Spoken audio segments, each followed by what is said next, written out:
When I think about summer, I think about... It isn't summer.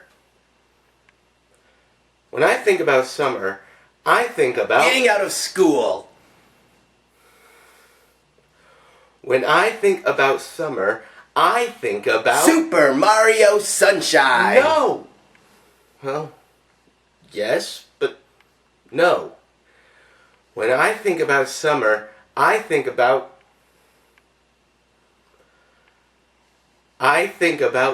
Disney World. Oh. Yes, Disney World, the happiest place on earth. I've spent many a summer vacation here, more times than I can count on my hands. Without a doubt, my favorite place to go. It brings joy and that childlike amazement to everyone, and as it is with most popular things, they've made a few video games based on this famed location. But also, there have been plenty of video games based off the Disney animated movies and other franchises, and we'll be looking at them too. Well, I'm ready. And now I'm ready. Welcome everyone to the Summer of Disney.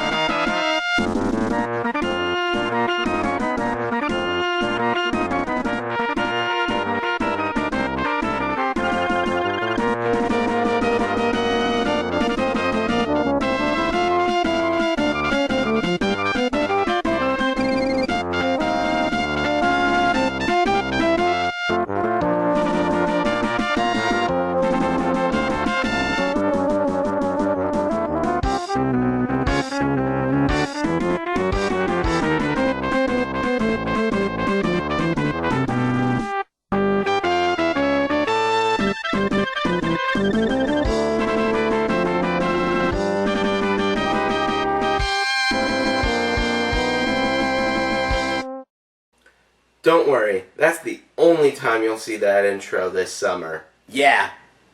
Let's watch it again. No. So as I said, there have been video games based off of Walt Disney World, and we'll be looking at one today for the NES, Adventures in the Magic Kingdom. Now, this game was made by Capcom, so that means it's going to be good, right? Well, let's dive in and see if this game is a zippity-doo-dah time. I can't believe you just said that.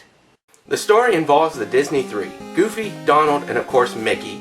Goofy has accidentally left the golden key for the castle gate inside, and Mickey Mouse needs these keys in order to open Cinderella's castle so the parade can begin.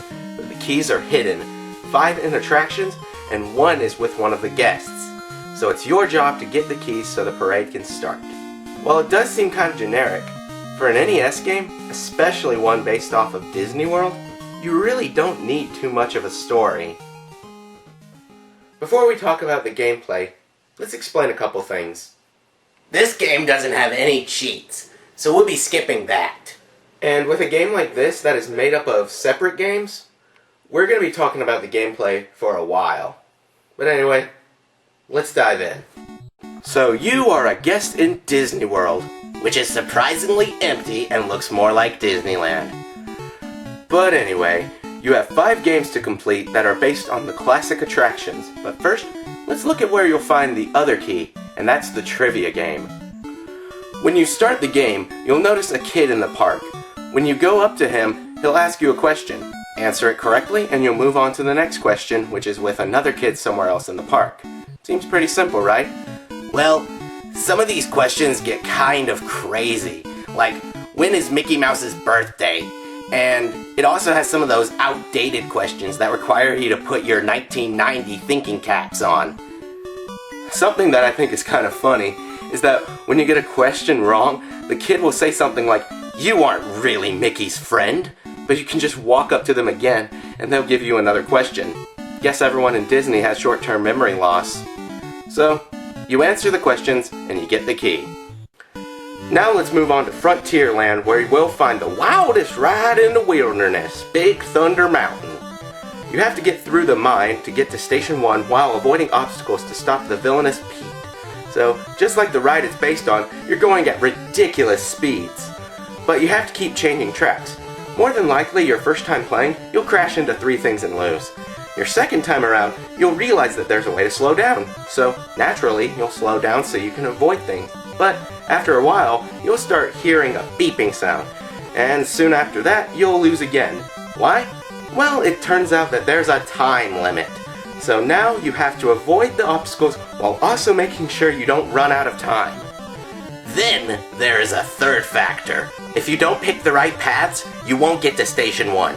You'll either fall in a hole or get to another station, and there is no better way to annoy a player than to get to the end just to find out you made one little mistake, so you have to go back, all the way back.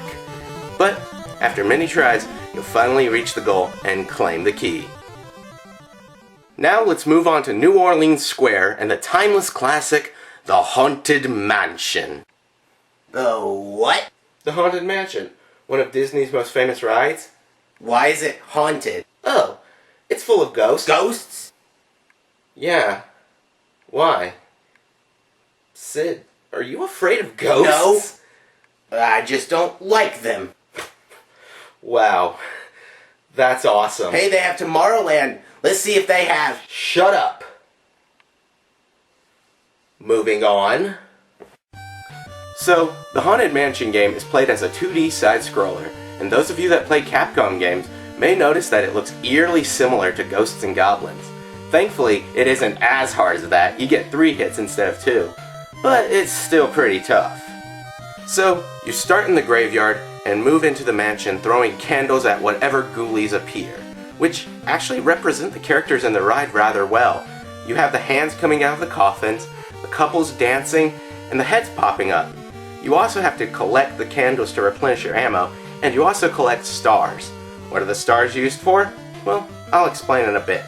So, you're going through the mansion, and it seems rather easy. There are some tough jumps, but nothing impossible. You go up and down floors by jumping on floating chairs.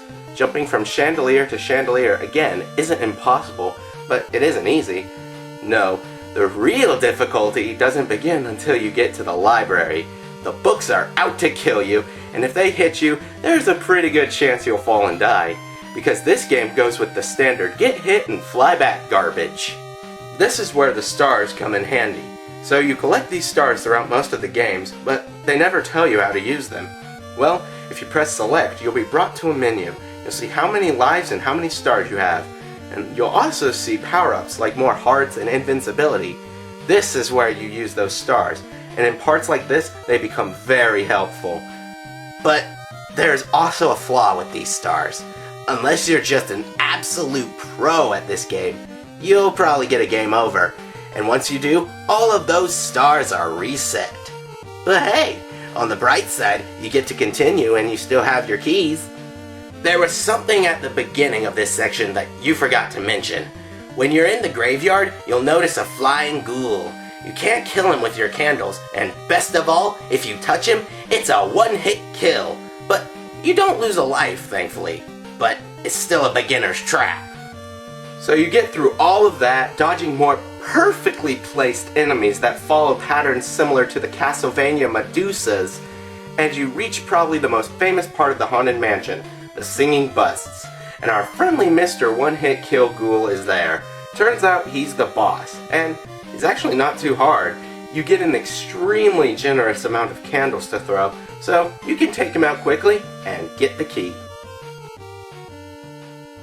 Now let's head over to Tomorrowland and go racing with Autopia. Ah, Autopia. Waiting 2 hours in the hot sun while flies and mosquitoes surround you. This is another top-down level, but it plays somewhat similar to Spy Hunter. Well, without the different vehicles and you don't shoot anything. The objective is to reach the end of the track without losing, avoiding other cars and falling into pits. You change your speed by pressing up, but if you even barely bump anything else, you'll go back to the original speed. It's not too hard until this one part with the bridge. At this point, you'll be going so fast you'll just think it's another ramp, but nope, you'll fall in and lose. So you have to remember to stop and wait for the bridge to form and then drive across. But it always seems like after I get past that part, the beeping starts again. So you just speed up and cross the finish line. Even though at the beginning it says that this is a race, it's really more of a beat the time like Big Thunder Mountain, because regardless of how many cars zoom past you, you'll still win if you finish. Next, we'll head back over to New Orleans Square with Pirates of the Caribbean. Don't you mean Caribbean? Whatever. This one, again, is a 2D side-scroller, but with one difference. It's much harder. You don't get a weapon until you're near the end of the level, so you can't kill enemies, and the enemies will pop out of nowhere, or sometimes not even appear at all.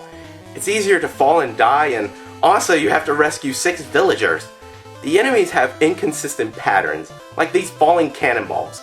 Every time I played, I swear, sometimes they showed up, and sometimes they didn't. And also this guy who throws a cannonball at you. You can't get used to the layout of the level and get better because you never know what's going to happen. Yeah, I agree. This level is ridiculously difficult. But on a positive note, they did feature some of the most famous moments. The treasure room and the burning city. I'll admit, when I was playing this game, this is the part I hated the most. I kept dying because the enemies were randomly deciding when to show up, and even when I used the invincibility, it would wear off just at the right time for an enemy to hit me. But after many, many tries, I finally finished it. Now, let's just head back over to Tomorrowland and get this over with. So the final game is Space Mountain. You have to fly and reach the F star where the key is, and wow, this actually looks like the ride. It's just a bunch of stars moving in a first-person perspective, and you have to quickly press the specified button similar to Dragon's Lair, but I'm actually enjoying this. The difficulty is gradual, and you feel ready when it starts getting tougher. You move up, down, left, and right, and shoot ships and meteors. After a while, you have to choose between left and right, and you have to press the buttons faster. But this one is actually a lot of fun. It will only take you a couple tries to get good at it, but once you do, it's a great time. There's only a couple downsides to this. Those stars are extremely distracting, and I think that was their point, because you're looking at them, you don't look at the screen, and you die. And also, you don't collect any stars, which won't help you with the other games, so either finish this one first or last.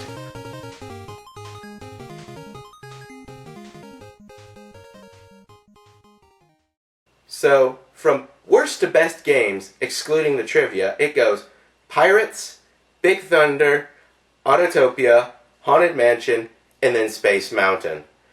Now, we've been talking about the gameplay for a long time. Let's move on to the presentation and then wrap things up. So, like we mentioned, while the name and cover say the Magic Kingdom, the layout of the park is more like Disneyland. But I am happy that they included some landmarks like Tom Sawyer Island, the Astro Orbiter, and of course, it's a small world. Which I wish was a shooting game. It's like a miniature Magic Kingdom. It is missing stuff like the Jungle Cruise, and something I've noticed is none of them are based on the rides based on Disney movies. No Peter Pan's Flight, no Snow White, and no Mr. Toad's Wild Ride. That would have been awesome! It would have also been neat if they could have included a bit of Epcot. But honestly, Josh, nobody wants to play a Listen to the Land game. The games do a good job of representing their respective rides, some better than others, but I have a little problem, and it's the music. Now, I'm not bashing the music, it's good. In fact, it was composed by Yoko Shimomura, who later went on to compose the music for the Kingdom Hearts games. It's just, I would have liked to have heard the familiar songs other than the Mickey Mouse theme. When I think of an 8-bit Haunted Mansion, I don't think of this. I think of this. Overall, the graphics and music are really good, especially for an NES game, but I expect that from Capcom. So, how does Adventures in the Magic Kingdom hold up? Well, for a game based off one of the most famous destinations on Earth, it does a good job. The games, while difficult, are still fun, for the most part. And if you're good, you can complete this game in about 2 to 3 hours. I got this game fairly cheap, and if you can find it for a low price, I recommend it, whether you've been to Disney World a million times or even never. You might be comparing this game to the recently released Disneyland Connect, and might be wondering what I think of it. Unfortunately, I've never played it, but from what I've seen, it looks somewhat similar. It's almost like a spiritual successor, but I'm just going to stick with this one. It's a fun and kind of underrated NES game, and a great way to start the summer of Disney. Now, there aren't a lot of games based on the Disney parks, so for the next one, we'll be moving on to a game based on the other thing Disney is known for, their animated features. But I want one full of action, adventure, suspense, and How about Pinocchio? What?